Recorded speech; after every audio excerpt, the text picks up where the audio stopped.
Assalamualaikum warahmatullahi wabarakatuh. Alhamdulillahirabbil alamin wassalatu wassalamu ala asyrafil anbiya'i wal mursalin wa ala alihi wa sahbihi ajma'in.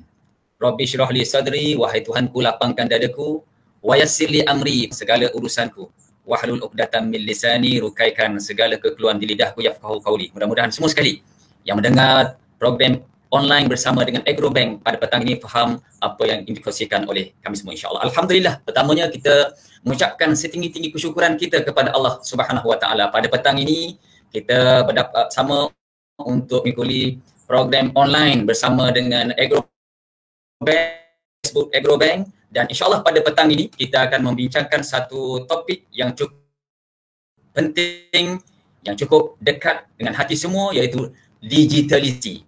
Norma baru usahawan agro berdepan cabaran pandemik. InsyaAllah untuk membicarakan topik yang cukup penting ini, pihak Agrobank telah mengundang 3 panelis yang terlibat secara langsung dalam agriculture, pertanian, dan turut sama pada masa yang sama terlibat menggunakan, mengaplikasikan digital platform dalam membangunkan, memajukan perniagaan masing-masing. InsyaAllah mereka ini merupakan frontliners kerana mereka menjamin bekalan makanan negara ataupun kita panggil National Food Security, dan insyaAllah perkongsian ini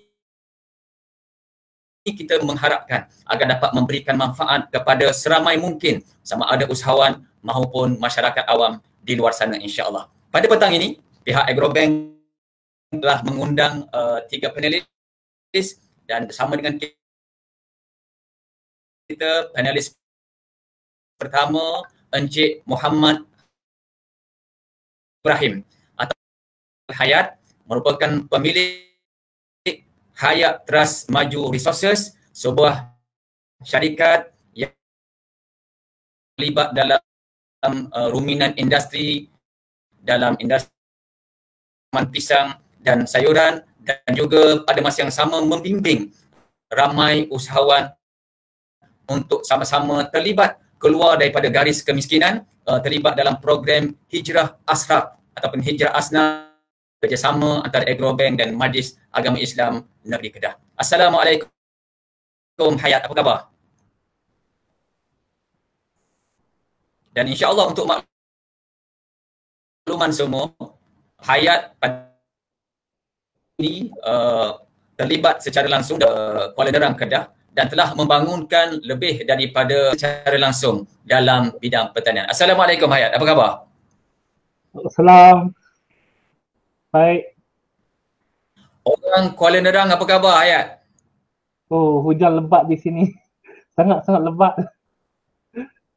sekarang ni. Alhamdulillah, insya-Allah kita akan bersama dengan Hayat selepas ini. Bersama dengan kita juga pada petang ini seorang usahawan wanita muda, Puan Azmina ataupun Dila, panggil pengasas kepada Patin Pascal Enterprise yang terlibat secara langsung dalam frozen food untuk Patin Paste dan lain-lain. InsyaAllah akan display nanti oleh Puan Dila. Assalamualaikum Dila, apa khabar? Alhamdulillah sihat. Sihat Tuan Rusli, sihat? Alhamdulillah sihat. Terima kasih dapat bersama dengan kita pada petang ini. Ramai tunggu di luar sana tu untuk mendengar perkongsian Dila berkenaan bagaimana menggunakan digital ataupun online marketing membangunkan ataupun memajukan jualan dalam company Patin Pascal. Terima kasih bersama dengan kita pada petang ini, dan insya-Allah juga bersama dengan kita pada petang ini panelis yang ketiga, saudara Nazrul Hazri ataupun Nazrul daripada Kapitani, sebuah syarikat yang terlibat secara langsung dalam membangunkan aplikasi kewangan, record keeping, analitik, credit scoring dan lain-lain. Assalamualaikum Nazrul, apa khabar Nazrul? Alhamdulillah sihat. Waalaikumsalam. Yosli. Alhamdulillah, terima kasih Nazrul dapat bersama dengan kita pada petang ini. Nazrul ni anak muda. Saya masih ingat sewaktu saya dijemput untuk memberikan satu talk di program Magic Agritech Bootcamp pada ketika itu. Beliau merupakan salah seorang peserta, bertanya soalan cukup banyak, dan alhamdulillah daripada tahun 2019 terus terlibat secara langsung dalam aplikasi accounting ataupun record keeping, membantu usahawan-usahawan kita di luar sana. Terima kasih Nazrul bersama dengan kita pada petang ini. Alhamdulillah. Tuan-tuan yang dirahmati Allah Ta'ala sekalian, sebelum kita berbicara secara panjang lebar dengan panelis kita, saya suka untuk mengingatkan kepada semua supaya kita dapat bersama-sama untuk tag, like dan share program ini. Mudah-mudahan seramai mungkin mendapat manfaat daripada perkongsian yang akan diberikan oleh panelis kita pada petang ini. Dan pada masa yang sama, kita juga mengharapkan kalau ada di sana persoalan-persoalan yang ingin diajukan secara direct kepada panelis kita, boleh tulis di ruangan komen itu, dan insyaAllah kita akan cuba untuk entertain beberapa persoalan, dan seandainya tidak sempat dalam ruang waktu yang amat terbatas ini, kita akan jawab selepas daripada forum ini, sama ada melalui Agrobank ataupun melalui panelis kita. Sebagai permulaan, mungkin bersama dengan Hayat dulu, mungkin boleh berkongsi dengan kita berkenaan dengan company Hayat sendiri, Hayat Maju Resources, yang terlibat secara langsung dalam ruminan industri tanaman pisang, sayur-sayuran, dan juga saya dimaklumkan turut pada masa yang sama membangunkan ladang dengan e-ladang dalam menggunakan ataupun mengaplikasikan digital platform dalam perladangan yang diusahakan oleh Hayat. Sila Hayat. Terima kasih Tuan. Saya Hayat, asal dia saya bukan buat pertanian, tapi saya berhijrah 5 tahun lepas. Bermula dengan syarikat enterprise Hayat Maju Resources, kemudian upgrade ke Sdn Bhd pada 2017. Dalam peternakan ni pun saya kolaborasi dengan Tenang Agrofarm, dan kita bergerak dengan Tenang Agrofarm untuk memperkasakan lagi market yang ada, sebab kita tak nak bersaing. Jadi kita kolaborasi untuk kita dapatkan market share yang banyak di sesebuah kawasan itu. Dan kita share segala resources dari segi modal, marketing, networking semua untuk sampai ke tahap ni. Dalam musim pandemik ni, oleh kerana kebanyakan pembeli akikah dan korban tak boleh datang ke ladang, dan banyak orang kata kekangan untuk orang melakukan ibadah kurban dan akikah, kita buat keputusan untuk buat korban infak ataupun akikah infak, yang mana kita korban dan akikah di Malaysia, dan kita sedekah pada orang di Malaysia juga. Tapi pada waktu yang sama kita mengaplikasikan dua app tahun ni dekat dalam perniagaan kita, iaitu Mau Tapau untuk macam ordering system lah, untuk kita order untuk hantar ke rumah daging korban, ataupun dan satu lagi kita menggunakan sistem ordering daripada TRW Pay, yang mana memudahkan payment gateway. Kita tak perlu dah buat keluar receipt ke apa, everything is self-generate. Jadi kita jimat masa dan jimat pekerja kita ataupun orang yang dalam latihan kita boleh tumpu kepada untuk menjaga ternakan, berbanding dia orang nak kena maintain check payment masuk ke tak. Zaman sekarang pun ada banyak scam, yang mana kalau kita bagi orang kata slip bank, Maybank ke slip CMB, kita dah boleh photoshop dengan mudah. Jadi dengan mengaplikasikan app yang ada Mau Tapau dengan TRW Pay, saya boleh mereducekan dia punya kerugian dari segi scam inilah. Dan tapi yang penting clearance payment dia cepat. Dia tak tunggu sebulan ke, paling kuat pun 2 hari nunggu je, tak masalah. Tapi sebelum tu Hayat mungkin boleh share dengan penonton kita ni perniagaan yang dijalankan oleh Hayat ni, sama ada hanya terlibat dengan ruminan lembu, kambing, berapa ekor lembu yang ada tu, dan juga tanaman sayuran, pisang dan juga agrotourism. Okey, buat masa sekarang kita baru settle pisang, dan kita tengah clear tanah untuk nak tanam nanas pula tak lama lagi. Pada waktu yang sama sekarang ni kita tengah buat feedlot biri-biri, dan kita buat pembakaran untuk blackberry, Dan ternakan di ladang sekarang ni untuk kambing dalam yang ada dalam 100 ekor dan untuk lembu yang ada pun dalam 20 ekor yang kita sedang jaga sekarang lah. Tetapi orang kata dalam menternak ni benda hidup ni dia ada mortality. Kadang-kadang bila kita bermain dengan benda hidup, lagi lama kita simpan, lagi tinggi rate untuk nak betul-betul binatang tu jatuh sakit ke apa. So ini dah kita kena betul mencari partner-partner grup-grup yang boleh membantu kita menjaga waktu kita tak ada. Macam saya pun sekarang ni tak berada di ladang, tetapi saya ada tim-tim saya yang tengokkan biri-biri binatang tersebut di ladang. Jadi bolehlah tenang sikit buat kerja lain.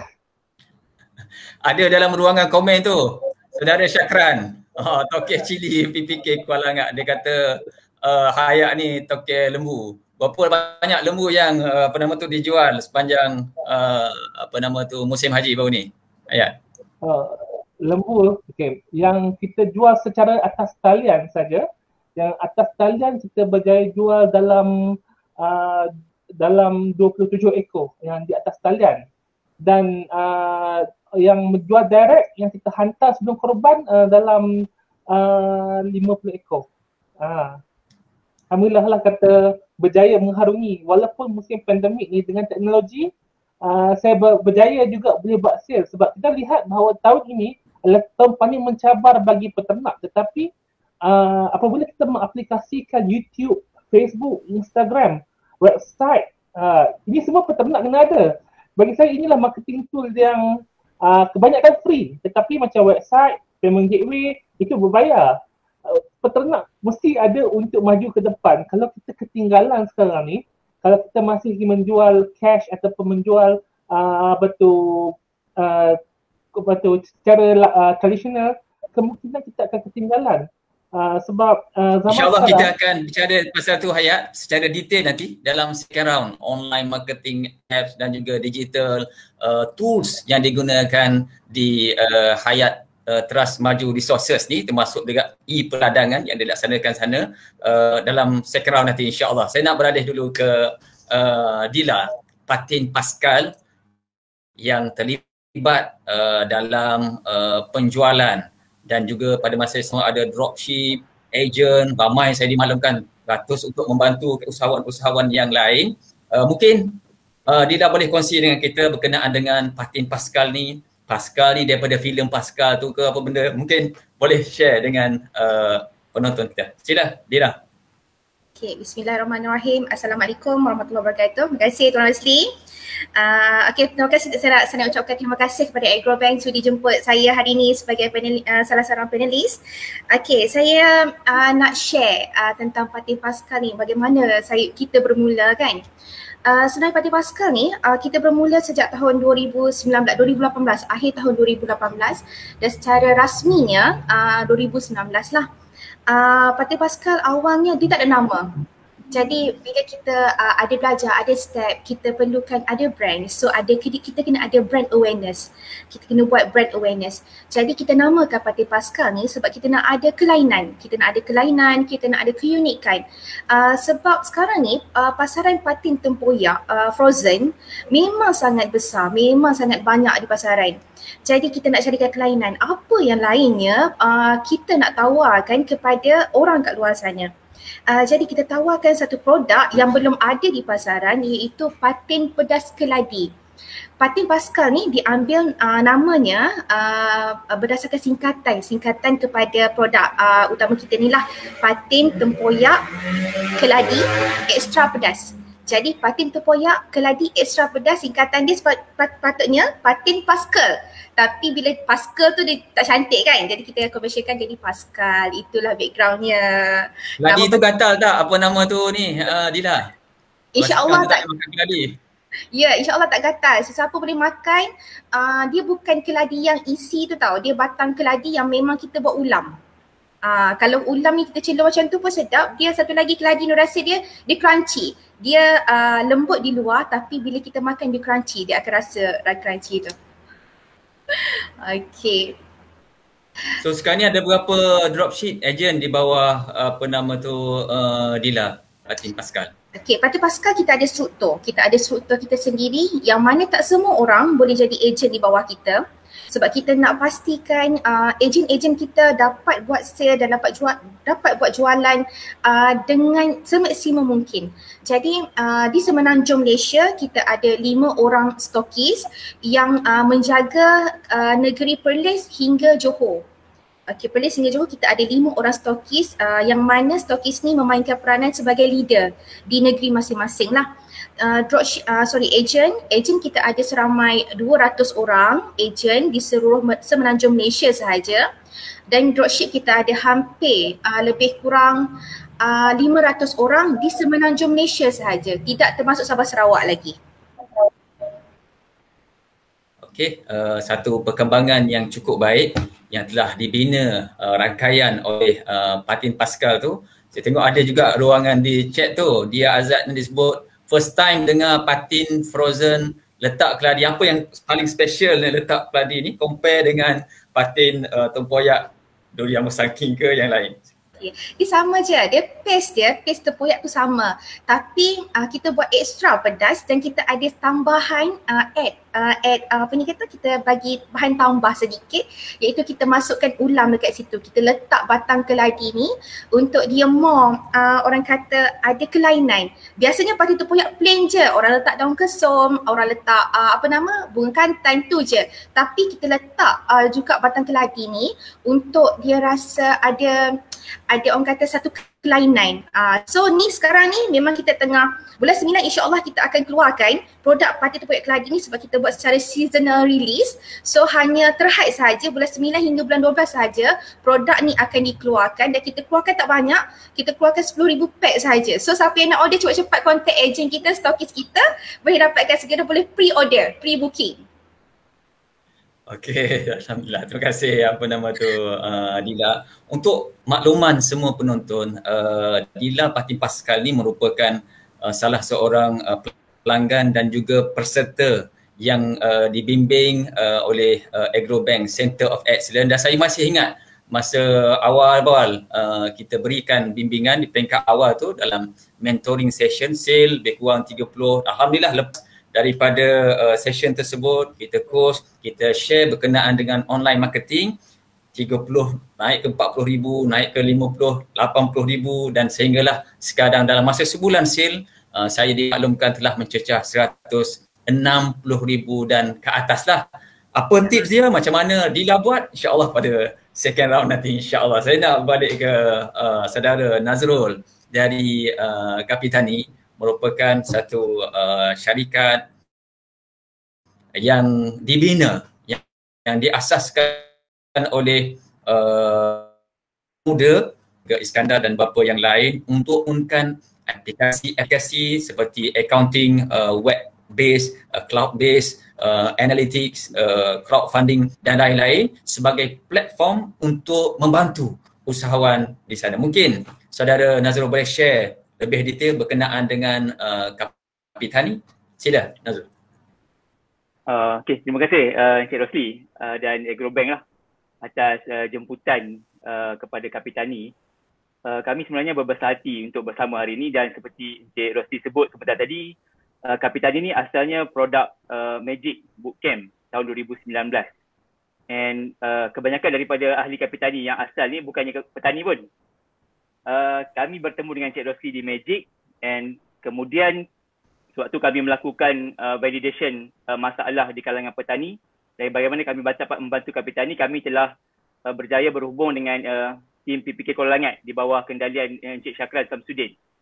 So apa yang Kapitani buat sekarang adalah Kapitani sedang membangunkan sebuah aplikasi bookkeeping yang memudahkan usahawan tani untuk merekodkan segala transaksi ladang mereka. So maknanya dalam 3 step dia dah boleh rekod dia transaksi ladang dengan mudah. Apa kepentingan dia? Sebab untuk membantu usahawan tani ni untuk menilai prestasi keuangan ladang semasa mereka. Kita nak bantu usahawan tani ni berubah daripada seorang penternak ataupun seorang usahawan, seorang petani kepada usahawan tani yang berjaya. Justru dalam waktu membangunkan aplikasi bookkeeping Kapitani ini, kami membangunkan bersama dengan usahawan-usahawan tani lah. saya bersetuju dengan pendapat Saudara Hayat sebentar tadi. Dalam industri pertanian ni, kolaborasi bersama usahawan-usahawan tani ni amat penting. Dan kami amat bertuah kerana bertemu dengan tim PPK Kuala Langat, Encik Syakran. Dan daripada sana kami bertemu dengan pewaris Bumi Hijau, kelompok JM Peladang, kelompok Coco Jack yang membantu kita membina aplikasi bookkeeping Kapitani ini memang ikut selera dan bagaimana usahawan tani itu berinteraksi dengan aplikasi Kapitani itulah. Itulah serba sedikit. Nazrul, apa yang mungkin keistimewaan ataupun mungkin plus point accounting web-based, cloud-based yang dibangunkan oleh Kapitani ini compare dengan aplikasi-aplikasi yang lain yang mungkin tidak spesifik kepada agriculture ataupun food industry? Sudah. Untuk aplikasi bookkeeping Kapitani ni, apa yang value yang cuba kami deliver untuk usahawan tani ni adalah bagaimana kita memberikan actionable data untuk usahawan tani ni. Maknanya setiap tindakan yang dilakukan oleh usahawan tani ataupun usahawan ternak ataupun usahawan industri asas tani ni adalah berasaskan data. Data yang tepat. Okey, contoh yang paling mudah seperti kita ketahui, harga cili di pasaran merudum kuartal 4 tahun lepas dan kuartal 4 tahun lepas harga agak tinggi, kuartal 2 tahun ni merudum. Justru bagaimana kalau kita memperoleh rekod-rekod ladang yang tersusun dan secara tepat, kita dapat menganggarkan seboleh mungkin keluaran kita ini mengikut demand pasaran atau tidak. Itu yang pertama. Dan yang kedua, daripada data-data yang kita perolehi selama ini, kita juga boleh mengurus kita punya bottom line. Maknanya kos kita secara lebih tersusun. Itu yang dalam aplikasi Kapitani kita memanggil dia adalah konsep actionable data. Tindakan usahawan ini adalah berasaskan data. Dan dalam aplikasi bookkeeping Kapitani juga kami memperkenalkan satu konsep untuk usahawan tani ini dipanggil farm worthiness, keboleh tanian petani. So maknanya petani ini boleh buat tanda aras untuk penanaman musim ini di mana kedudukan saya dan untuk penanaman musim depan apa yang perlu saya tingkatkan supaya hasil ladang tu lebih memberi pulangan yang lebih lumayan. Terima kasih Nazrul, satu aplikasi yang bagi saya cukup baik. Saya dah tengok presentation yang telah diberikan oleh saudara Nazrul ni dan juga Iskandar daripada Kapitani kepada peserta-peserta yang mengikuti kursus kewangan yang dilaksanakan secara bersama oleh Agrobank Center of Excellence dengan kerjasama Ko-Nelayan, dan sebahagian peserta ini telah diberikan presentation dan telah mengaplikasikan apps ini yang memang didesain khas untuk industri pertanian. Syabas kepada Nazrul dan juga tim yang telah membangunkan satu sistem yang mudah, 3 step saja dah boleh key in. Sebab ada setengah tu bagus sistemnya tapi terlalu mungkin agak complicated, tidak di-customize mengikut keperluan agriculture industry. Saya nak ke pusingan yang kedua, tapi sebelum itu untuk penonton, kalau ada persoalan ingin diajukan direct kepada panelis kita, sila tulis di ruangan komen. InsyaAllah kita akan pilih beberapa persoalan nanti dijawab oleh para panelis kita. Kalau berdasarkan penjelasan ataupun sharing yang telah diberikan oleh panelis kita tadi, maknanya pada hari ini kita mempunyai perkongsian yang agak lengkap. Kita ada daripada ruminant industry yang terlibat juga dengan tanaman sayuran, tanaman pisang oleh Hayat tadi. Kalau ikut Syakar sebut tu, atau kayak lembu, terlibat dengan lembu, kambing, biri dan lain-lain. Kita juga ada yang terlibat secara langsung dengan agro-based, Patin Pascal daripada Patin dalam bidang fisheries telah buat satu penjenamaan yang cukup baik, dan hari ini kita dimaklumkan telah ada lebih daripada 500 dropship dan 200 ejen seluruh Malaysia, dan insyaAllah lepas ini kita perluaskan pasaran. Memang kita nak lihat ramai usahawan kita berjaya dan meluaskan ke pasaran di pasaran antarabangsa. Dan juga kita ada Kapitani yang membantu usahawan-usahawan untuk mempunyai rekod keeping yang baik. Daripada rekod keeping ini boleh membuat analisa perniagaan, dan pada masa yang sama rekod keeping ini amat berguna untuk keperluan bagi membesarkan perniagaan dan juga untuk misalnya untuk urusan perbankan mendapatkan pembiayaan dan lain-lain. Hayat tadi masa pusingan pertama, Hayat dah tak sabar tu nak share kepada penonton berkenaan dengan iladang. dengan digital online marketing yang telah dibuat di Hayat Teras Maju Resources. So mungkin kita buka ruang seluahnya Asyad untuk share tu. Sila. Boleh. Terima kasih Tuan Rosli. Macam ni, setiap usahawan dia perlu ada Facebook, YouTube, Instagram.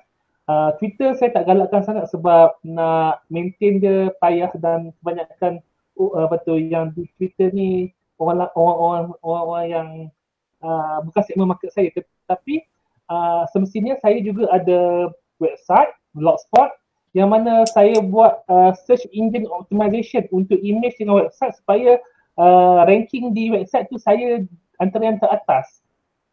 Ranking di Google Map saya antara yang teratas sebab yang ni akan drive customer. Dan setiap petani dan orang kata usahawan juga perlu ada Google My Business yang mana bila kita update carian daripada keyword kita yang kita letak dalam kita beli Google My Business membolehkan orang search business kita. Itu yang saya guna pakai. Kebanyakan yang free. Cuma kalau kita nak advance sikit, kita buat website sendirilah yang macam takat sekarang yang saya nampak website yang interaktif daripada PPK Kuala Langat yang menjual lembu hari tu. Kami insyaAllah tahun ni akan siap. Kemudian macam saya kata tadi, payment gateway. Sebab kadang-kadang bila petani ni dia pening, tidak nak tengok account, nak tengok ni, adakah semua dah synchronize dah. Jadi bila kita buat penjualan secara payment gateway, walaupun dia tu delay 2 hari payment, tetapi tak ada masalah sebab pasti dia keluar receipt semua, jadi petani tak perlu mengeluarkan sebarang dokumen, dia auto generate. Ini yang akan kita boleh trace, kita boleh dapat email mereka, kita boleh dapat contact number, jadi kita boleh buat retargeting marketing. Jadi orang kata kita fully utilize apa yang ada. Bagi saya kalau musim pandemik inilah musim untuk mengajar orang mengaplikasikan teknologi berbanding musim yang sebelum pandemik yang mana kita still boleh berjalan. Kemudian seperti biasa Lahan, konten ladang. Alhamdulillah lah saya nampak sekarang ni banyak orang bermain TikTok, YouTube, Facebook, YouTuber. Jadi usahawan mesti ada channel YouTube yang aktif yang mana boleh interact dengan orang. Lagi lama kita berada dalam update konten kita, itu adalah credibility kita, bermaksud kita dah lama berada dalam pasaran dan kita bukannya satu perniagaan yang sekadar persinggahan sahaja. Di samping tu, dalam kami buat pertanian ni pun, macam kami sendiri ada business supporting juga seperti membekalkan latihan, membekalkan kursus. Yang terbaru kami berkolaborasi dengan PPK Kuala Langat, Syakran, Pewaris Bunyi Hijau untuk buat program dengan SME Corp, iaitu program untuk smart farming yang mana kami antara anchor company yang akan menjayakan program smart farming bersama SME Corp selama 6 bulan juga. Alhamdulillah lah rezeki PKP kan. Itulah bagi saya. Usahawan perlu cari satu lagi income tambahan dalam bidang yang sama supaya kita boleh bergerak. Itu dulu. Hayat, bila disebut smart farming tadi, apa sebenarnya yang orang kata dilaksanakan? Method yang macam mana? Approach yang macam mana yang dibuat dalam sistem peladangan tu untuk make sure memang smart farming ni dapat dijalankan dan mungkin memberikan production yang lebih tinggi ataupun menjimatkan kos. Okay. Macam smart farming yang kami pitch pada MDEC dulu, kita ada buat program sepatutnya sejalan kita buat dengan MDEC, tetapi memandangkan PKP dah 2 tahun dah, kita cadang nak buat RFID yang mana peternak tak perlu lagi secara manual masukkan data ternakan seperti kambing, biri-biri, tetapi hanya kambing lalu dan data tu atau kita boleh key in dengan komputer. Jadi data tu tak ada tersilang ke apa sebab kita boleh buat melalui chip, kita boleh buat melalui tagging telinga punya RFID pun ada. Jadi dari dekat sini kita boleh buat program untuk pemakanan. ternakan, diet tertentu kita boleh buat untuk pembakaan untuk nak tahu susu galur ternakan kita. Jadi kita akan lebih betul premium kita punya hasil, kita punya keluaran tu orang tak akan ada keraguan kata inilah baka yang kita keluarkan. Itulah target kami pada tahun depan lah. Sebab insyaAllah kalau tak ada PKP dah, mungkin kita boleh jalankan projek macam tu. Kemudian untuk projek dengan SME Corp pula, kita buat untuk IoT tanaman cili untuk secara kata pasar mobile. Kita boleh check pakai telefon, and then pemantauan pun audit pun mudah. InsyaAllah kita akan mungkin boleh berkongsi lebih lanjut berkenaan dengan smart farming yang akan dilaksanakan oleh Hayat. Sebahagian telah dilaksanakan dalam peladangan konsep yang telah diterapkan dalam Hayat Maju Teras Resources, dan bila kata dapat dikembangkan lagi, kita mengharapkan lebih ramai usahawan-usahawan di luar sana dapat mengambil manfaat dan dapat memahami bagaimana bentuk smart farming dilaksanakan dalam taman sayuran, pisang dan juga ruminan. Saya nak beralih ke Dila Patin Pascal. Saya tengok banyak ni komen-komen persoalan yang ditujukan dekat Dila Patin Pascal, dan sebagaimana yang telah disebutkan tadi, pada ketika ini Patin Pascal telah meluaskan pasaran dia menerusi kerjasama ataupun lantikan ramai ejen dan juga dropship untuk memastikan jualan Patin Pascal ni berkembang dari masa ke semasa, dan alhamdulillah sebagaimana yang telah dikongsikan, jualan berkembang dari 30,000 untuk setiap bulan ke 160,000 setiap bulan. Sila Dila untuk berkongsi dengan kita semua pada petang ini approach yang telah dilaksanakan, yang telah dilakukan oleh Dila sendiri untuk memastikan jualan di Patin Pascal meningkat dari bulan ke bulan, dan alhamdulillah insya-Allah saya dimaklumkan juga telah pun dilantik oleh beberapa agensi untuk menjadi mentor kepada ramai usahawan di luar sana supaya whatever approach yang telah dilaksanakan oleh Patin Pascal ini akan juga dapat dilaksanakan oleh usahawan agropreneurs lain dalam membangunkan perniagaan mereka. Sila Dila. Okay, InsyaAllah saya nak share sikit pengalaman saya sebab saya ni pun bukanlah orang yang tahu tentang digitalisasi, tahu tentang online, media sosial kan, online marketing saya tak tahu. Saya bermula daripada zero knowledge. Tiada ilmu, saya tak ada ilmu. Jadi awal dulu saya berbisnes, saya just ikut orang share, saya ikut orang share, saya ikut, saya follow saja, saya follow sifu-sifu di Facebook, saya follow beberapa orang mentor, saya follow. Tapi masa tu bila kita follow saja, kita just tahu secara luaran saja. Kita tak tahu secara, orang kata secara tepat, secara betulnya jalan yang kita nak tuju. Jadi bermula PKP 1 2020 tahun lepas, PKP 1 tahun lepas saya masih lagi buat bisnes Patin Pascal ni secara part time. Masa tu saya masih bekerja lah. Saya masih bekerja dan saya baru sahaja resign bermula bulan 10 tahun lepas. Jadi PKP 1, bila kita ni orang yang bekerja, orang yang makan gaji, kita tak risau. PKP 1 kita tengok berita orang kena buang kerja, orang kena orang kena bisnes ditutup dan sebagainya. Jadi saya terpanggil. Apa yang saya boleh buat, apa yang saya boleh bagi benefit pada orang, apa yang saya boleh bantu kerajaan, apa yang saya boleh bantu rakyat ataupun kawan-kawan saya dekat luar sana untuk sama-sama jana pendapatan bersama dengan saya. Okey, saya ada Patin Pascal.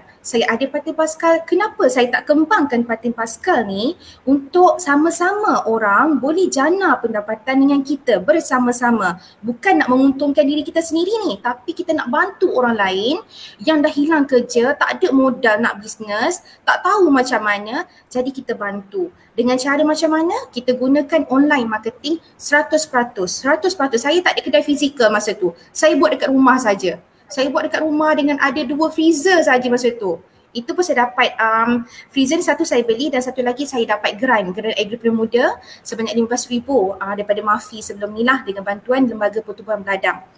Okey, habis PKP 1, saya mula join kelas Zero Cost Marketing. Dekat sinilah titik tolak permulaan yang saya berjumpa dengan Agrobank yang mana coach saya Cik Idwan daripada Agrobank Center of Excellence yang offer kepada kita untuk kita join sesi mentoring ataupun program mentoring one-to-one coaching bersama dengan Agrobank lah. Jadi saya join. Pada waktu tu sale saya hanya RM30,000. RM30,000 sebulan, saya tak boleh nak pergi jauh, saya tak pandai macam mana nak buat. Jadi saya join program ni, saya join program mentoring, saya dapat ilmu dengan betul, saya structurekan semula kita punya sistem agent kita and then kita berjaya grow. Pada hujung bulan 9 kita dapat RM80,000. Daripada RM30,000 kita dapat RM80,000 income pada bulan 9. Pada bulan 10 kita dapat RM100,000. Lepas tu bulan 11 RM120,000, RM140,000 sampai sekarang ni alhamdulillah 9 bulan kita join program mentoring ni. Dalam masa 9 bulan ni kita dah achieve RM1 juta. Alhamdulillah.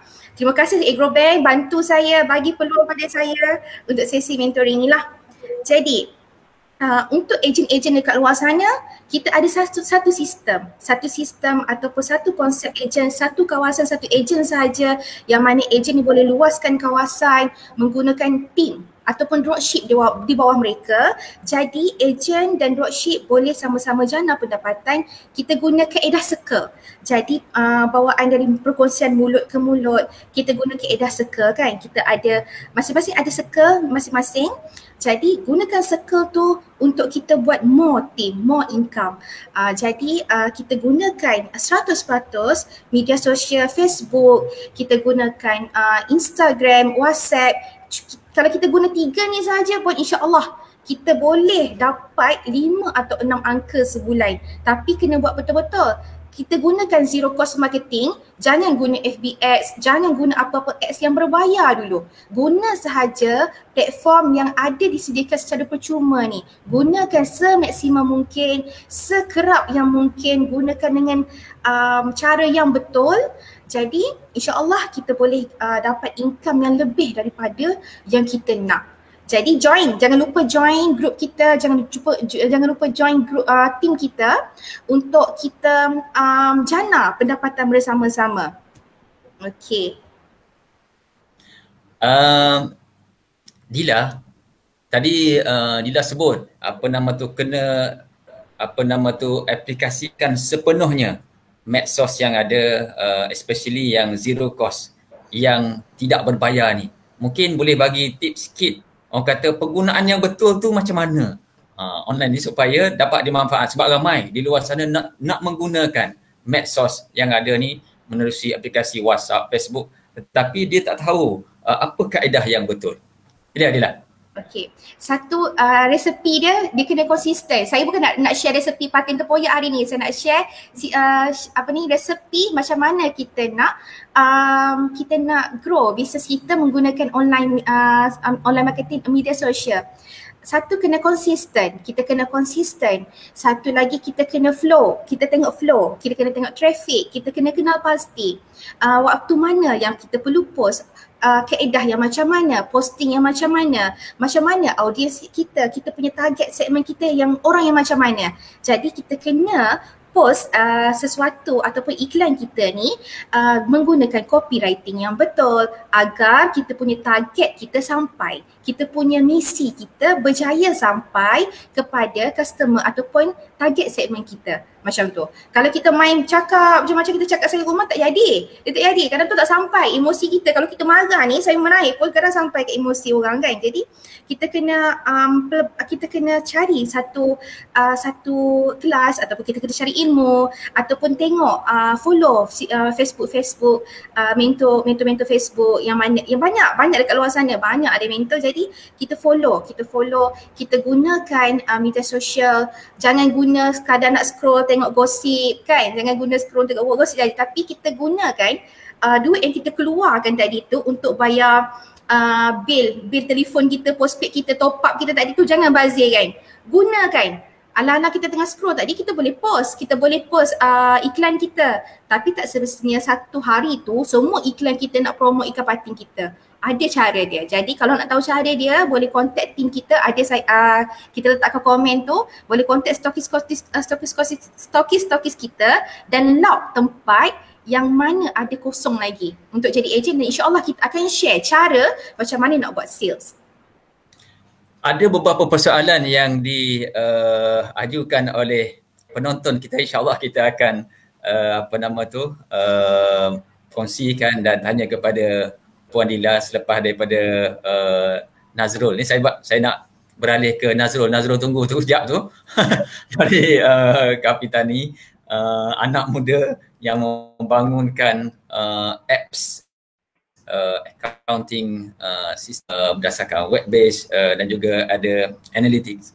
Nazrul, nak minta Nazrul ni sharekan kepada farmers ataupun petani agropreneurs di luar sana kepentingan pada semua farmers untuk menggunakan aplikasi apa yang ada, termasuk juga yang ditawarkan oleh Kapitani, dalam memastikan wujudnya accounting record yang proper, dan pada masa yang sama selepas daripada itu dapat membantu mereka untuk mengetahui ataupun membuat analisa sama ada untung, rugi, dan selepas itu boleh expand bisnes mereka.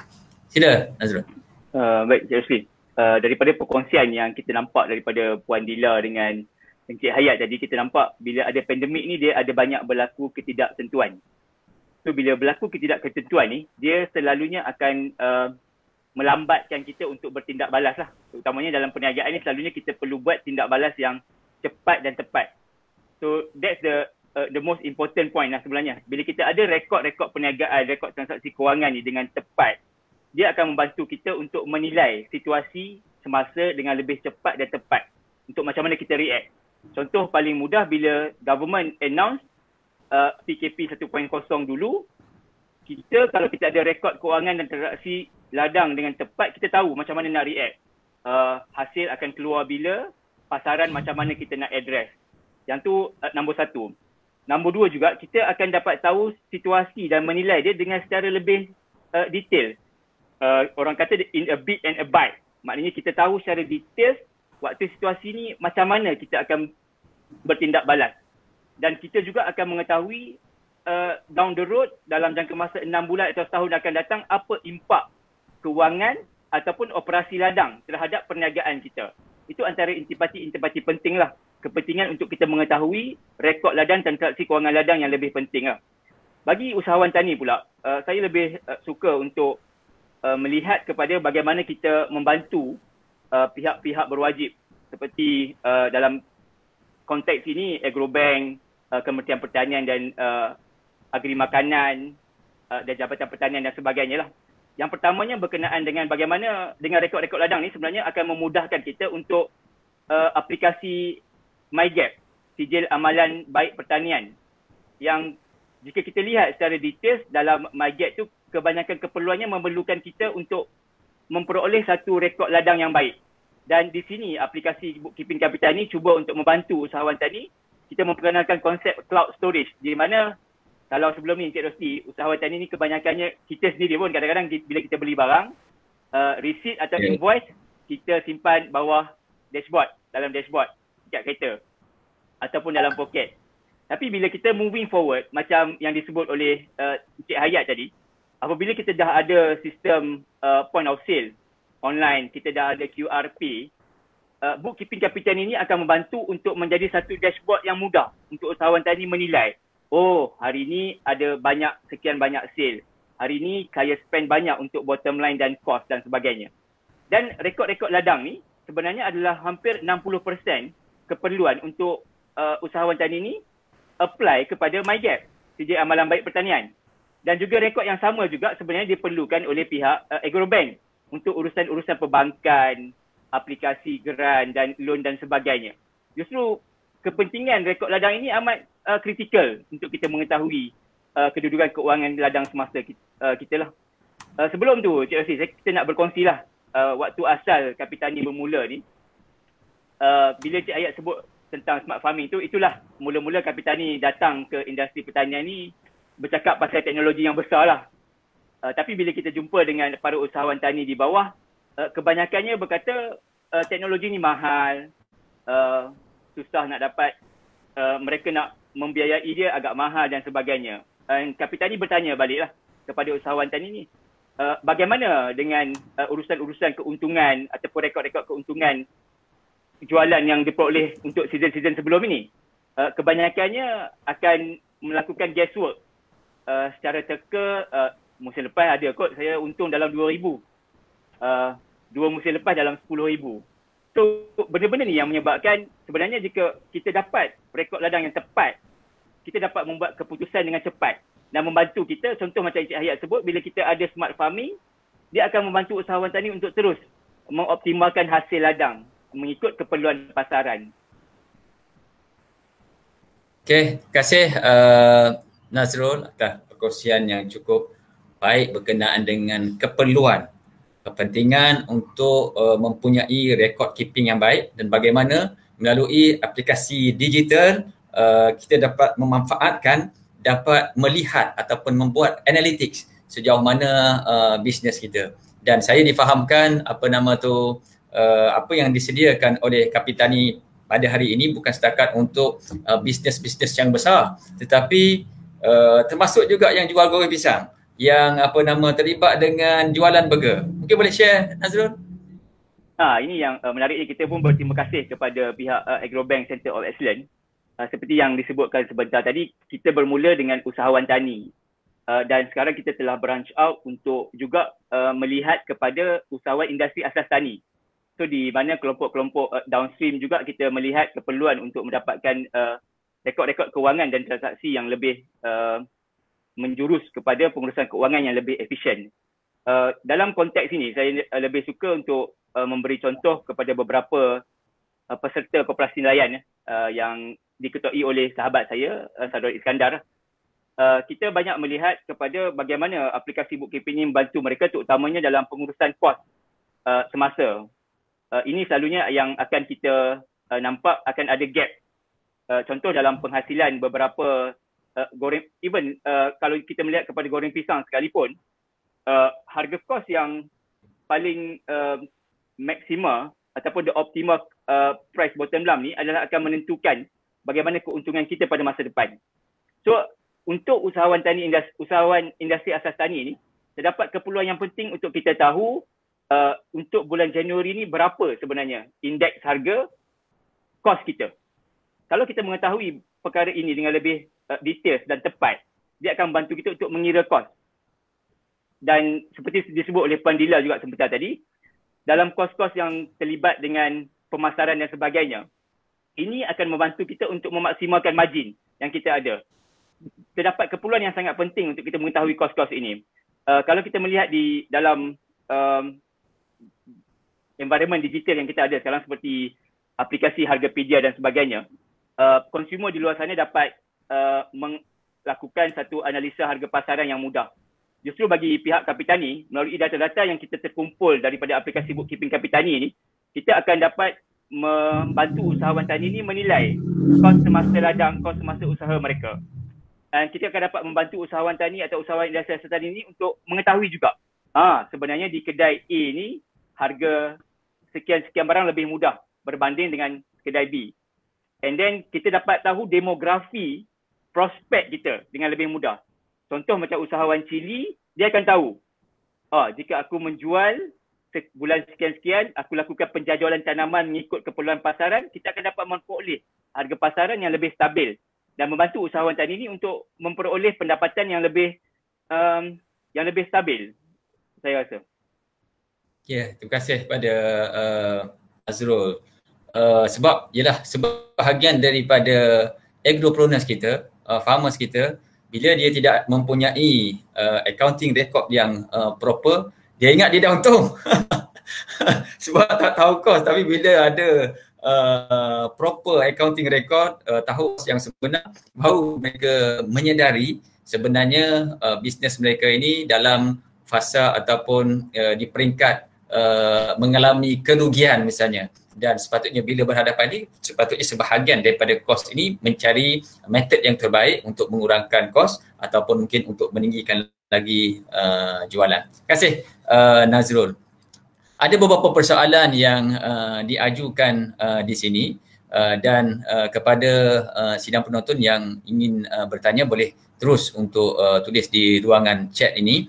Dan sebahagian soalan ini saya melihat banyak yang berkisar tentang online marketing, tentang bagaimana menggunakan online marketing ni semaksimalnya, dan kalau boleh orang kata zero cost marketing tanpa melibatkan kos, berdasarkan aplikasi-aplikasi yang ada seperti WhatsApp, Facebook dan lain-lain. Dan walaupun soalan ini ditujukan banyak kepada Dila, saya buka je kepada Hayat untuk juga memberikan respon, termasuk juga Nazrul. Sila Dila, soalan daripada Wesley.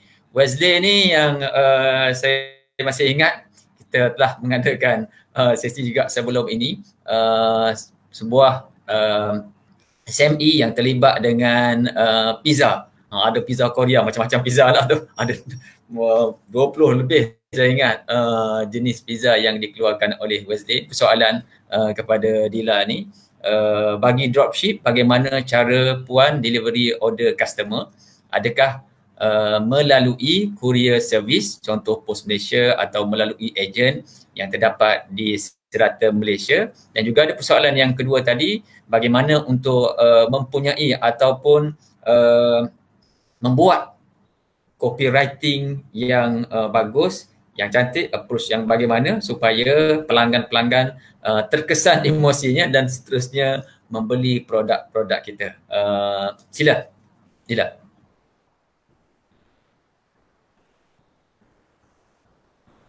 Mana untuk Korea, dropship Korea ke macam mana tu kan?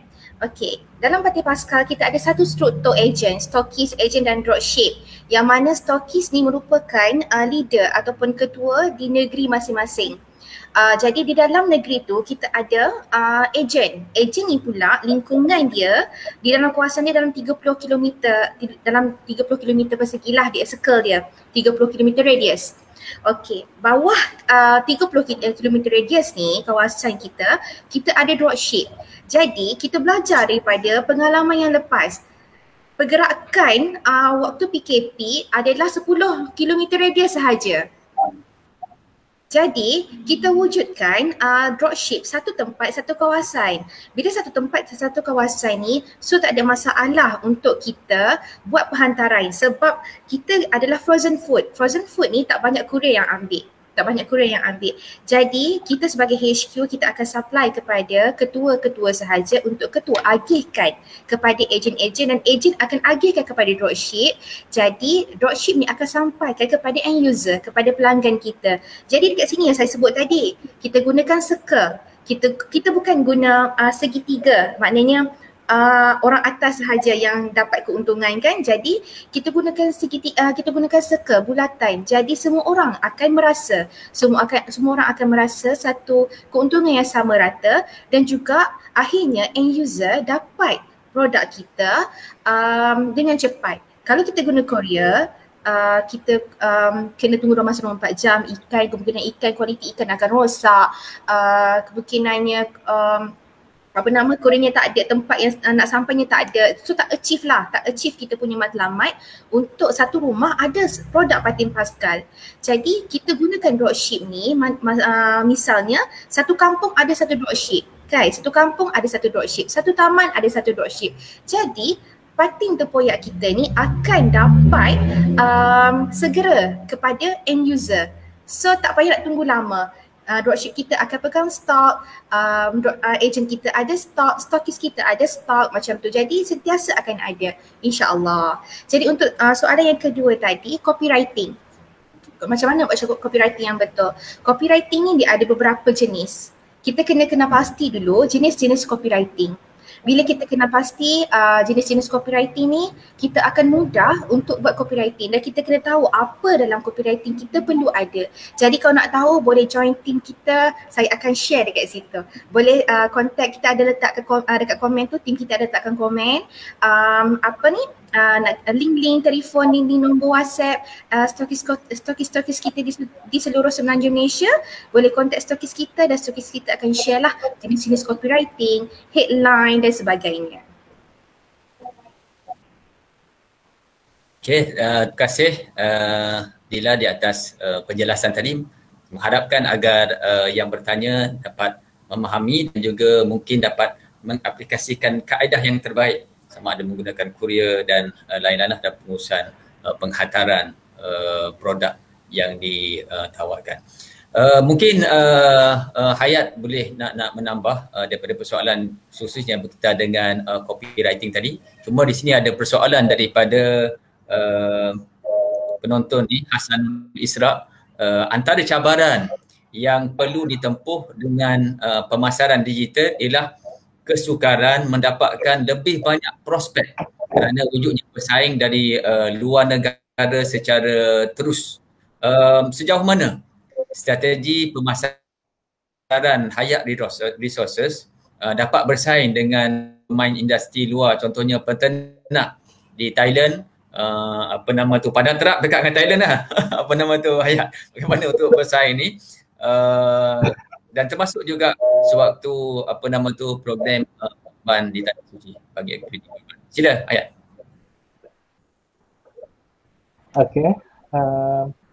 Okey, ini antara soalan yang saya rasa paling panas untuk dijawab. Memang soalan-soalan yang sangat tough, tetapi macam ni, bila kita punya market segment kita tahu bahawa ada orang nak mencari mudah waktu PKP ni. Memang sangat orang kata sengit pada tahun ini. Jadi inisiatif yang saya ambil adalah saya tambah 2 lagi channel yang berkualiti, iaitu saya menjual di LinkedIn. Di LinkedIn ni dia international. Saya dapat juga, kita tu melihat bahawa orang membeli order, orang tempatan saja beli lembu kita untuk tompok-tompok, tetapi saya berjaya menjual pada orang yang di luar Malaysia melalui platform LinkedIn, melalui platform dan satu lagi, kita juga kita tak mampu nak hire artis, yes, kos tinggi, tetapi kita tahun ini Tenang Agrofarm dengan Hayat Kelas Maju, kami berkolaborasi dengan Zam Saham, iaitu pemilik pada TRWP, untuk mempromosikan lembu-lembu korban kepada klien-klien saham beliau. Jadi kami alhamdulillah lah amat membantu dari segi sales, sebab orang kata kami menggunakan platform mereka TRWP, mereka juga mengiklankan lembu korban kami dalam circle mereka. Itulah yang paling penting adalah kita waktu sekarang kita perlu cari circle baru yang berkualiti, yang boleh membantu kita naik ke atas dengan win-win situation. So setakat ni maknanya dari sudut persaingan dengan peternak-peternak daripada Thailand misalnya, so far tidak menjadi masalah kepada Hayat. Setakat sekarang ni tahun ni bila ada penyakit kulit, jadi kebanyakan orang tak ambil lembu dari Thailand lah. Yang persaingan sengit tahun ini adalah di luar negara, seperti korban di India, korban di Tanah Suci, berikutan kerana harga yang sangat super murah, tetapi kita melihat dari segi pemantauan macam mana. Adakah korban itu dilakukan dengan penuh syarat? Adakah ternakan itu penuh syarat? Betul ke tak kita sembelih? Adakah kita sembelih dengan satu ekor lembu 21 nama? Itu kita risau juga, tetapi bila kita boleh meyakinkan bahawa kita boleh menjalankan khidmat korban ni dengan 1 ekor 7 ekor, 7 penama sajalah obviously. Jadi alhamdulillah kata customer yang tu still kekal dengan kita, dan juga dia orang kadang-kadang dia orang nak bagi orang tempatan rasa. Sebab musim pandemik ni yang mana berkorban di Malaysia, mereka lebih bersikap nationalistik lah. Dia orang nak kita jaga kita. Itu yang sebab kempen kita jaga kita, korban lokal tahun ini. Okay. Kita mengharapkan agar Hayat terus kompetitif insya-Allah dengan penggunaan teknologi-teknologi yang baru untuk membangunkan e-ladang dalam pengaplikasian perniagaan yang dijalankan di Hayat Ras Maju Resources di Kuala Nerang, insya-Allah di Padang Terang. Ada persoalan daripada penonton kita daripada Muhammad Syarum Syaril, apa pendapat ahli panel tentang penggunaan artificial intelligence AI di dalam digital sales management selain daripada penggunaan chatbot. Mungkin penama tu Nazrul boleh respon daripada persoalan ini, dan mungkin Dila juga boleh. Sila Nazrul. Okey, terima kasih Encik Asli. Itu saya rasa soalan yang baik daripada Encik Syarom. Untuk penggunaan kepintaran buatan artificial intelligence ni dalam kita punya digital sales management ni, saya lihat ada dua perspektif lah. Yang pertama, dalam pembangunan chatbot, sebelum ini dia hanya melihat kepada text analysis. Maknanya kita tak dapat the context of the statement tu kan. Macam kita kata satu barang atau produk yang kita beli tu ceruk. Cuma the statement tu akan nampak ceruk je. So the chatbot punya analisis selalunya beri kita kepada teks tanpa melihat konteks. Jadi apabila pembangunan artificial intelligence atau kepintaran buatan ni, selalunya kita akan mengambil kira the context of the statement and situation tu. Maknanya dia akan membantu usahawan tani kita ni untuk membuat keputusan dengan lebih cepat dan tepat berdasarkan data yang tepat. Seperti yang kita sebut sebentar tadi, bagi pihak Kapitani ni data-data ni sangat penting. Dan ini jugalah yang akan membantu usahawan tani. Berbalik kepada soalan Encik Syarom ni, macam mana kita nak membina artificial intelligence ni supaya menjadi assistant kita yang baik untuk kita mengurus sales kita. Justru kita memerlukan data-data yang tepat berkenaan produk dan servis kita, dan daripada data-data inilah yang dapat kita hasilkan sebuah platform AI yang membantu kita untuk mengenal pasti setiap feedback ataupun setiap laporan ataupun maklum balas terhadap produk dan servis kita ni akan membantu untuk kita meningkatkan kualiti produk dan servis kita kepada peringkat yang seterusnya. Saya rasa itu sedikit lah berkenaan dengan AI.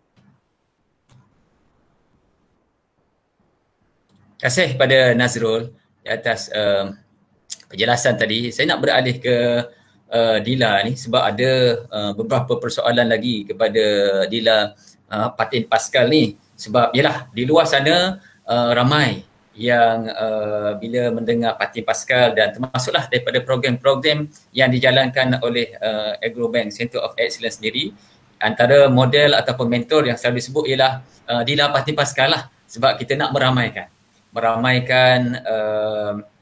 agropreneurs yang dapat meningkatkan sale mereka, mungkin daripada disebut bukan tadi dah daripada mungkin 10,000 kepada 20,000, walaupun tidak dapat kata terus sampai ke 1 million ataupun 1 juta sebagaimana yang telah direkodkan oleh Dila Patin Pascal tadi. Mereka betul-betul nak tahu ni Dila, rahsia untuk chief sale tu daripada 30,000 sampailah ke 160,000, sampailah dalam masa 9 bulan dapat chief sale sebanyak 1 juta ni. Sila Dila, dari penggunaan online marketing. Okey, online marketing ni, media sosial ni, kita satu je resepi dia, satu saja rahsia dia, konsisten. Ramai orang boleh bermula tapi tak semua orang boleh konsisten. Semua orang boleh bermula tapi tak semua orang boleh konsisten. Kenapa kita nak konsisten? Orang tak kenal kita bukan selebriti, kita bukan artis. Jadi macam mana kita nak kenalkan diri kita ni? Kita kena konsisten. Kita konsisten kenalkan diri kita, update status kita, posting kita selalu di Facebook, join pelbagai orang kata live ataupun join pelbagai aktiviti secara online. Jadi kita akan ada impact dekat situ sebenarnya. Saya macam saya cakap tadi, saya bermula daripada kosong. Saya punya friend Facebook pun masa tu saya tak gunakan page, saya gunakan personal Facebook sahaja. Masa tu tak sampai 1,000 orang, tak sampai. Alhamdulillah sekarang dah hampir penuh lah saya punya friend list, hampir penuh, dan kita pun memang kita dah gunakan Facebook page lah.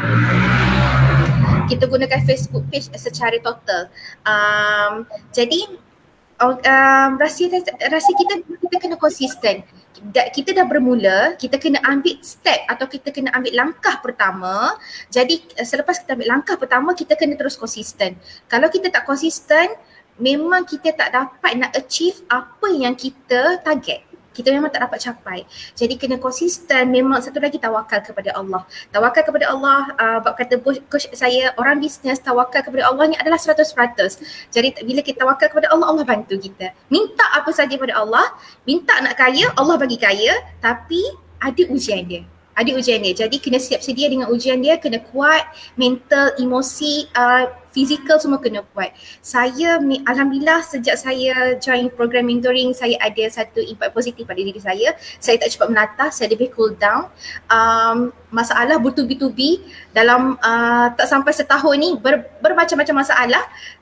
So alhamdulillah saya dapat tackle dengan emosi yang agak baik. Saya tak cepat menatah. Okay. Itu saja. So nasihat saya kepada luar sana, nak sale 10,000, nak sale 20,000, kena konsisten. Kalau tak konsisten dengan apa yang kita buat sekarang, contoh saya share, kita jual banyak produk, kita tak tahu mana kita nak fokus. Tapi kalau kita pilih satu produk sahaja untuk kita fokus, kita konsisten secara orang kata secara berjadual kita buat, insya-Allah kita boleh achieve apa yang kita tak achieve. Saya nak share satu stokis kita ni di Shah Alam, mega stokis yang jaga 2 negeri. 3, Kuala Lumpur, sekitar Lembah Kelang dan Perak. Dalam masa 7 bulan, bulan 11, dia sebagai customer, awalnya sebagai pelanggan Pantai Pascal sahaja. Tapi dia approach kita untuk jadi stokis untuk satu negeri Selangor, and then bulan depan dia nak lagi lebarkan sayap dia ke negeri Perak. Alhamdulillah, join Pantai Pascal dalam masa 7 bulan, dia dapat achieve RM500,000, RM517,000. Alhamdulillah, ini stokis. Belum lagi sebut dia punya ejen-ejen dia. Ejen-ejen di bawah beliau ni, sebulan dapat achieve 10 ke 20,000. Alhamdulillah. Alhamdulillah, gembira dengar bagaimana Pantai Pascal ni dapat membantu usahawan sehingga mencapai jualan sebagaimana yang telah disebutkan oleh Dila tadi, 10 ke 20,000, satu amount yang cukup baik bagi mereka untuk of course menampung keperluan keluarga masing-masing. Ada yang ditulis ni, kena ada konsisten sebagaimana yang telah disebutkan oleh Dila tadi. Tetapi ada juga setengah daripada petani kita ni, konsisten tu second step. Sebelum tu dia kata dia takut nak buat online marketing ni.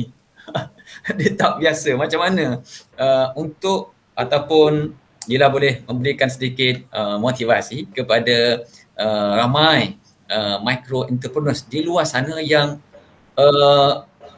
kita sebut sebagai takutlah ataupun tak tahu takut of nowhere untuk menggunakan online marketing. Dia lebih mungkin prefer traditional way of doing marketing dan akhirnya tidak dapat bersaing di pasaran. Sila dia. Saya belajar daripada PKP 1. Bila mana warung-warung tepi jalan, kedai-kedai makan secara offline ni tutup. Apa jadi? Saya terfikir, apa jadi? Alhamdulillah Pantai Pascal masa tu dah start 100% online. Tapi saya ni pemalu sebenarnya. Saya kamera shy, tapi sekarang ni saya dah tak malu dah. Saya tak malu. Apa yang kena buat? Dia kena berani. Kena berani ambil risiko untuk jadi business, untuk jadi businesswoman, businessman, ahli perniagaan, dia kena berani ambil risiko. Kalau tak berani, kita lupakan untuk jadi ahli perniagaan. Sebab cabaran dekat luar sana, kalau kita tak berani ambil langkah pertama, lupakan kejayaan akan datang. Lupakan. Sebab apa? Sebab kalau tak ada langkah pertama, macam mana kita nak ada langkah kedua? Macam mana kita nak ada langkah pertama? Saya takut dulu, saya modal untuk buat pattern Pascal ni hanya RM300 sahaja. Saya bermula dengan RM300 sahaja. Tapi saya boleh develop modal sampai hampir 80,000 ke 60,000 ke 80,000 sebulan. Gaji pekerja, saya ada 17 orang pekerja sekarang, gaji pekerja sebulan 20,000 something, 20,000 lebih, termasuk dengan kos-kos lain. Tapi alhamdulillah dulu daripada setahun yang lepas, saya tak mampu nak buat cash reserve, saya tak mampu nak hire pekerja, saya takut. Kalau saya gajikan pekerja, macam mana saya nak bayar? Boleh ke? Mampu ke? Kalau saya buat macam ni, boleh ke? Banyak. Sebenarnya takut dengan diri sendiri tanpa mencuba. Kena buat dulu, kena ambil langkah pertama. Jangan ada alasan. Orang kata keep moving. Teruskan berjalan. Coach saya dia cakap kat saya, satu padang ada rumput. Adakah kita, kalau kita nak berjalan, adakah kita setiap jalan yang kita lalui tu, kita nak kena cabut dulu kemuncuk tu? Adakah kita nak jalan je terus sampai hujung jalan baru kita cabut kemuncuk dekat seluar kita yang melekat tu? So yang mana kita nak? Yang mana lebih cepat? Jadi kita kena ambil first step, kena ambil langkah pertama untuk membolehkan kita ada langkah kedua, langkah ketiga. Itu sahaja perkongsian saya. Ya. Kongsian yang cukup baik sebenarnya tu daripada Dila yang memang melalui sendiri bagaimana untuk memulakan online marketing daripada mungkin bisnes yang hanya bergerak secara sendiri, tetapi hari ini sebagaimana yang telah disebutkan tadi, alhamdulillah telah mempunyai lebih daripada 200 dropship dan juga 500 ejen. Saya terbalik tu, rasanya dah tadi tu. Dan pada masa yang sama kita mengharapkan usahawan-usahawan di luar sana dapat mengambil tips-tips yang telah dikongsikan tadi untuk dilaksanakan dalam perniagaan masing-masing. Perlu ada sifat berani untuk memulakan sesuatu, khususnya yang terlibat ataupun berkait dengan online marketing ni.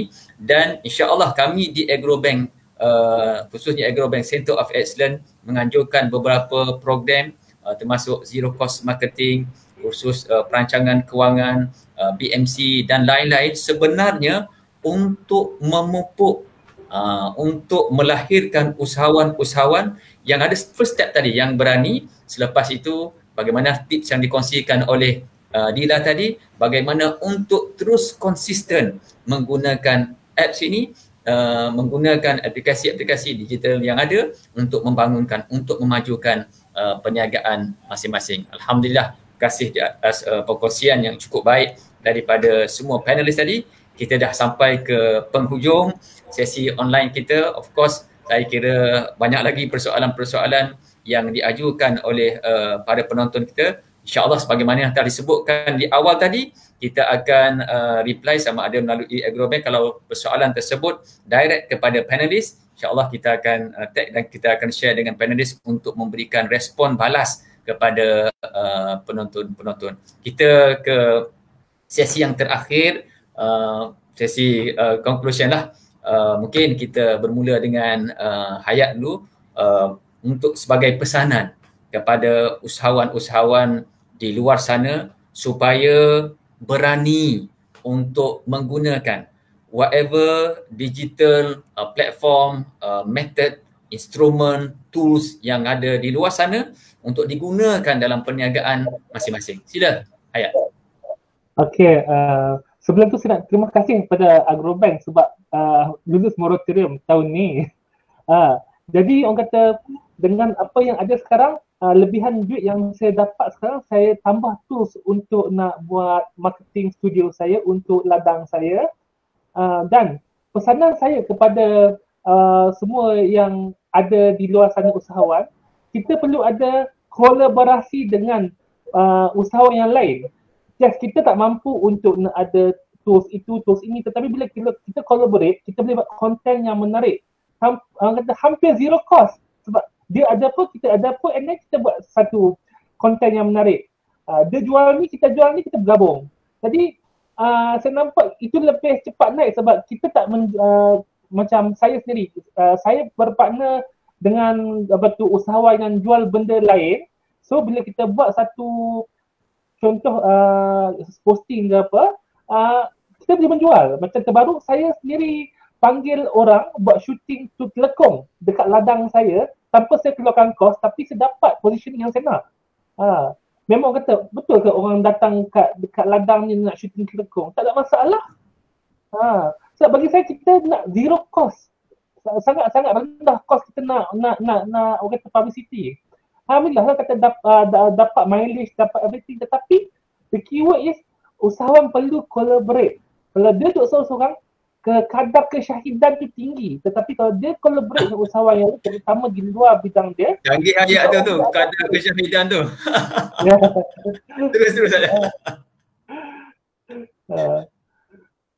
Kita kalau boleh nak mengurangkan kadar kesyahidan, sila ayat. Betul. Kalau bahasa orang putih apa mortality. Memerlukan networking, kolaborasi dengan pelbagai pihak, dan saya melihat secara jelas tadi bagaimana Hayat sendiri dengan Syakran, dengan pewaris Bumi Hijau, Cik Hashim, semua berkolaborasi dan kita menghadap itulah perkara yang perlu dilakukan oleh usahawan-usahawan kita. Walaupun saya dekat Alusta.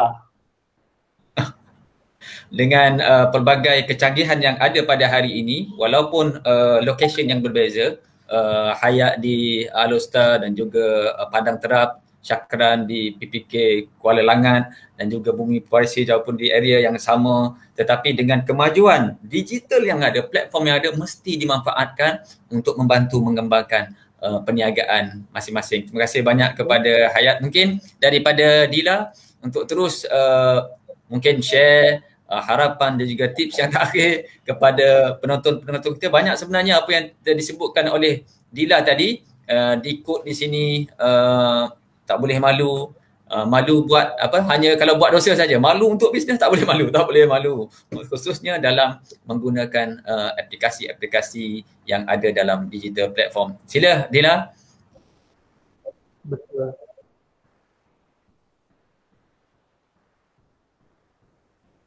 Atau mungkin daripada final word daripada ni apa nama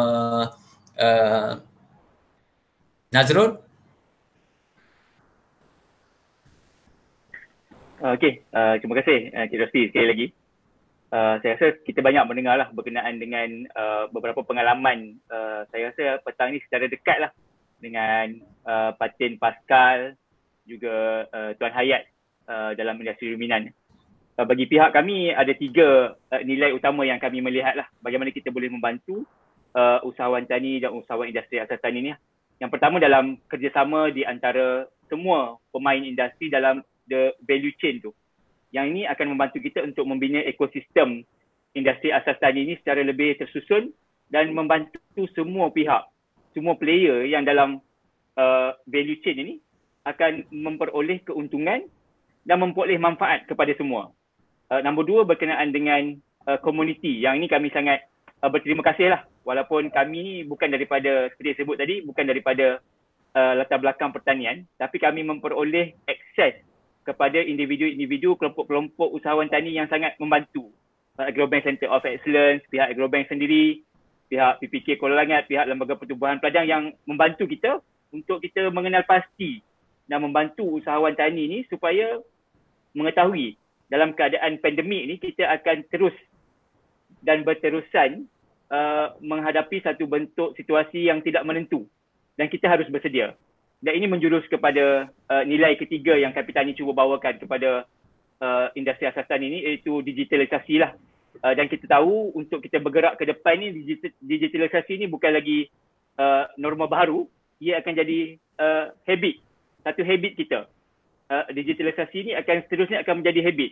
Saya suka untuk berkongsi ketika Kapitani launch aplikasi bookkeeping Kapitani ni, Encik Rosli, bulan 11 tahun lepas.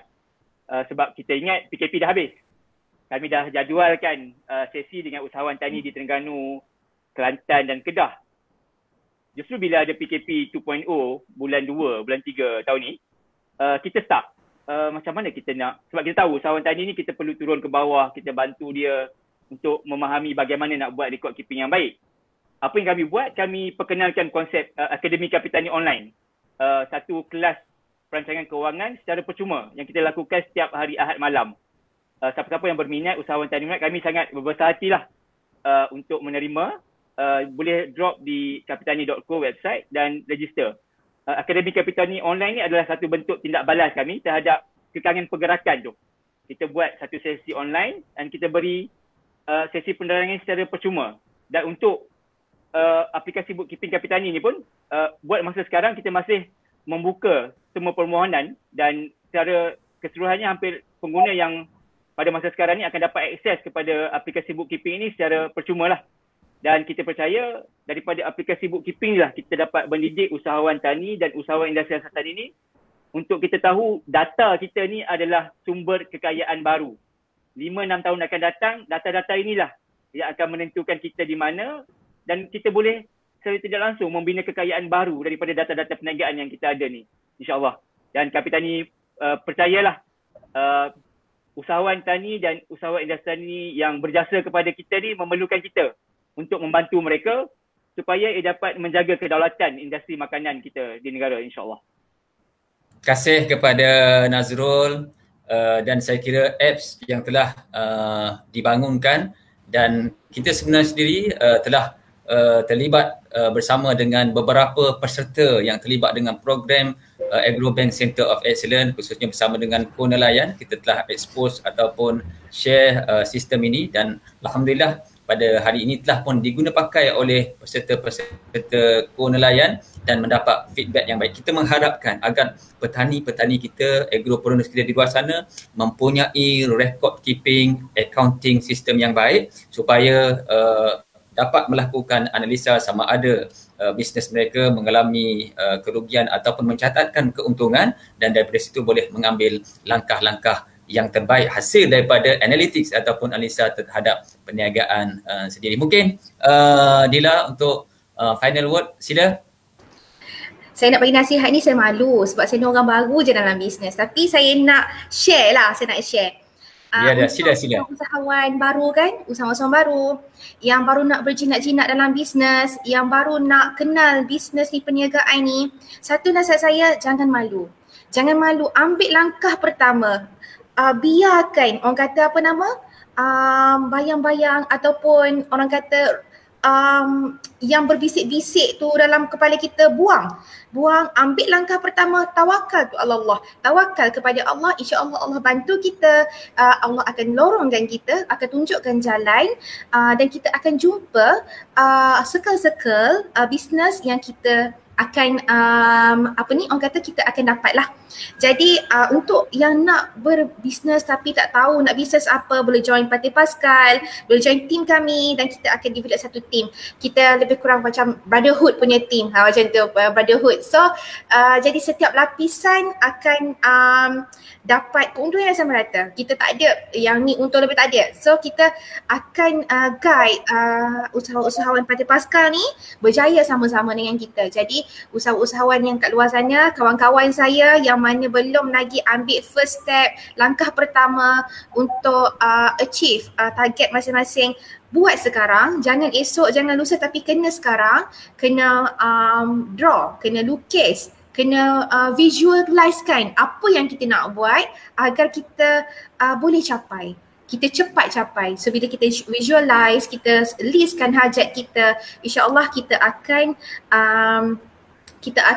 buat sebaik mungkin untuk kita capai apa yang kita nak, insya-Allah. Alhamdulillah. Terima kasih banyak Dila, Parti Pascal di atas perkongsian yang cukup baik tadi berkenaan dengan online marketing, digital marketing, dan pada masa yang sama perlu usahawan ini mempunyai beberapa ciri yang cukup penting, khususnya tidak malu untuk melakukan perkara-perkara yang baru, move daripada traditional way of doing things kepada new normal ataupun perkara-perkara yang baru, khususnya melibatkan digital marketing. Dan selepas mengambil langkah tersebut perlu konsisten supaya dia tidak hanya sampai satu tahap saja ataupun hangat-hangat hayat, tetapi terus berkembang. Itulah yang kita harapkan daripada usahawan-usahawan kita, dan perlu juga sebagaimana yang telah disebutkan oleh ketiga-tiga panelis tadi, memerlukan circle dalam bisnes kita, memerlukan circle networking yang baik untuk kita belajar, untuk kita mungkin melihat lesson learn daripada sahabat usahawan yang lain, dan pada masa yang sama bagaimana cara untuk terus melakukan expansion dalam bisnes kita. Terima kasih banyak kepada panelis-panelis kita, Hayat, Dila, Fatin Pascal dan Nazrul di atas perkongsian yang cukup baik tadi, dan semua mereka sebenarnya adalah mentor kepada program-program yang dilaksanakan oleh Agrobank Center of Excellence sendiri. Hayat dalam program Hijrah Asnaf, Dila, Fatin Pascal untuk program online marketing sebagai mentor kepada usahawan-usahawan, khususnya melibatkan peserta daripada Lembaga Pertubuhan Peladang, dan kita menjemput mereka, dan juga Nazrul sendiri khususnya melibat dalam aplikasi kewangan, accounting based ataupun cloud based, untuk memudahkan usahawan-usahawan kita mempunyai rekod yang baik. Terima kasih banyak. InsyaAllah kita akan berjumpa lagi pada sesi-sesi yang akan datang. Terima kasih juga pastinya kepada semua penonton yang dapat mengikuti online program kita pada hari ini. Kita mengharapkan semua sekali, sama ada usahawan maupun masyarakat awam, dapat mengambil manfaat sepenuhnya daripada perkongsian yang cukup baik daripada ketiga-tiga panelis kita, dan kepada usahawan maupun masyarakat di luar sana yang ingin mendapatkan maklumat yang lebih detail berkenaan dengan produk-produk, sama ada yang direct kepada pertanian ataupun dalam digital ni, boleh mendapatkan maklumat lanjut daripada website kami www.agrobank.com, dan juga boleh berkunjung ke cawangan-cawangan yang terdekat. Khusus dalam digital ni ada produk yang kelas MAFI kita panggil, untuk membiayai pembelian equipment ataupun barang-barang internet of things dan lain-lain, untuk memastikan perniagaan kita sentiasa berada pada tahap yang up to date, insya-Allah. Dan juga insya-Allah boleh terus mendapatkan maklumat berkenaan dengan program-program entrepreneurship, usahawanan yang dilaksanakan di Agrobank Center of Excellence. Banyak sebenarnya program, dan Dila adalah salah seorang sebenarnya daripada peserta yang kita coach. Sebenarnya alhamdulillah telah mencapai kejayaan, dan kita ingin meramaikan lagi usahawan-usahawan kita yang berjaya di luar sana dan mampu untuk mengembangkan perniagaan mereka ke pasaran luar negeri, insya-Allah. Itulah yang menjadi harapan kami di Agrobank. Dan akhirnya terima kasih sekali lagi kepada panelis, kepada penonton-penonton, dan akhirnya mengucapkan selamat Hari Kemerdekaan, Hari Kebangsaan kali yang ke-64 dengan tema Malaysia Prihatin. Kita sama-sama prihatin antara usahawan. Mudah-mudahan semua maju, insya-Allah. Dan kepada yang berpuasa 10 Muharram pada hari ini, selamat berbuka puasa. Mudah-mudahan semua sekali mendapat manfaat dan kebaikan di sisi Allah Subhanahu wa taala, insya-Allah. Sehingga berjumpa lagi. Terima kasih banyak. Assalamualaikum warahmatullahi wabarakatuh. Terima kasih.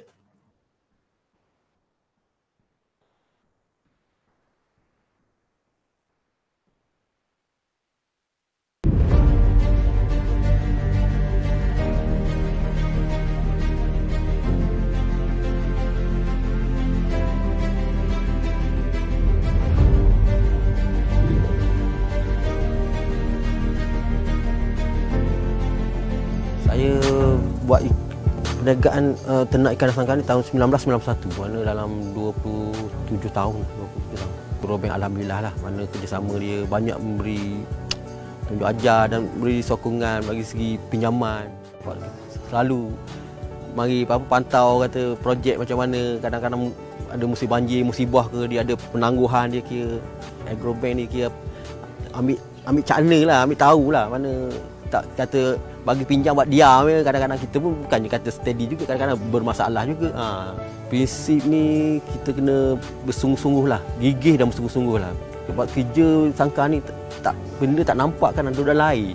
Jadi cabaran dia tu susah lagi. Kalau kita tak bersungguh-sungguh, tak berminat, jadi tak jadilah.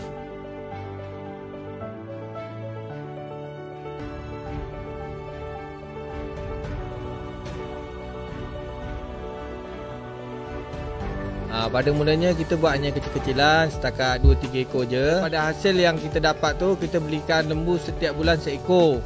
Daripada situlah kita punya ternakan menjadi semakin banyak. Pinjaman yang diuruskan, kita buat pinjaman Agrobank. PPK akan uruskan pinjaman kita terus direct ke Agrobank. Daripada situ kita start mula buka ladang yang besar ni lah, yang berisi lebih kurang dalam 500 ekor sekarang ni.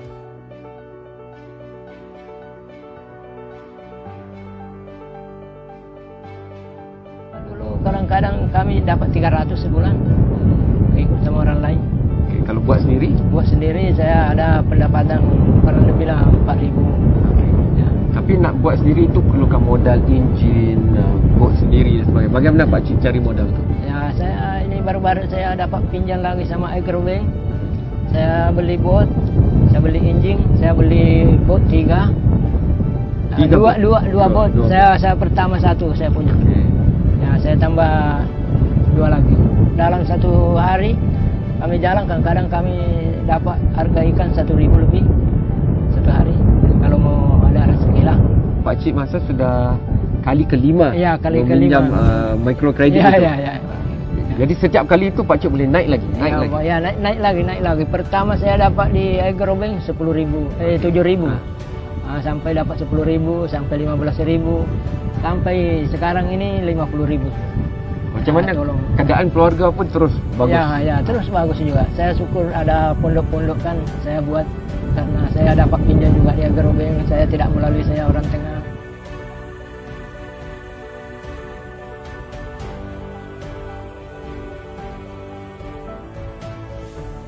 Saya Julita Gutong, berasal dari Kiulu, usahawan kecil-kecilan dan salah satu rekan agronisa di Pekan Kiulu.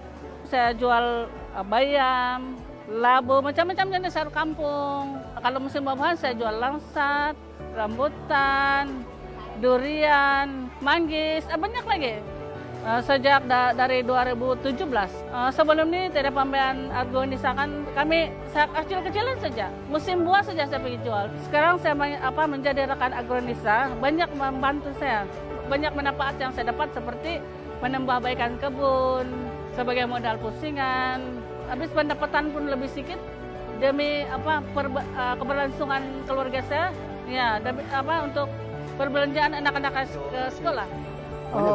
Bijak ya, besar bijak ya. Sebab sebelum saya masuk ini agro desa ini, memang pun tidak berapa mencukupi itu kecil-kecil saja. Sekarang lebih besar.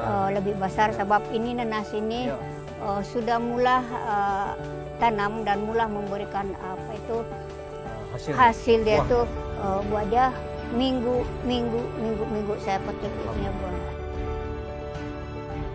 Saya Irene binti Tony, berasal dari kampung Leputung Temparuli.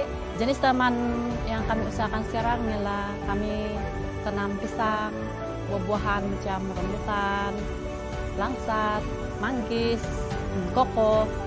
Sekarang adalah macam lada. Yang dulu kami macam kekurangan modal kan tidak cukup. Jadi selepas kami ikut di agronisa, macam ada penambahan lah, pembaikan untuk modal.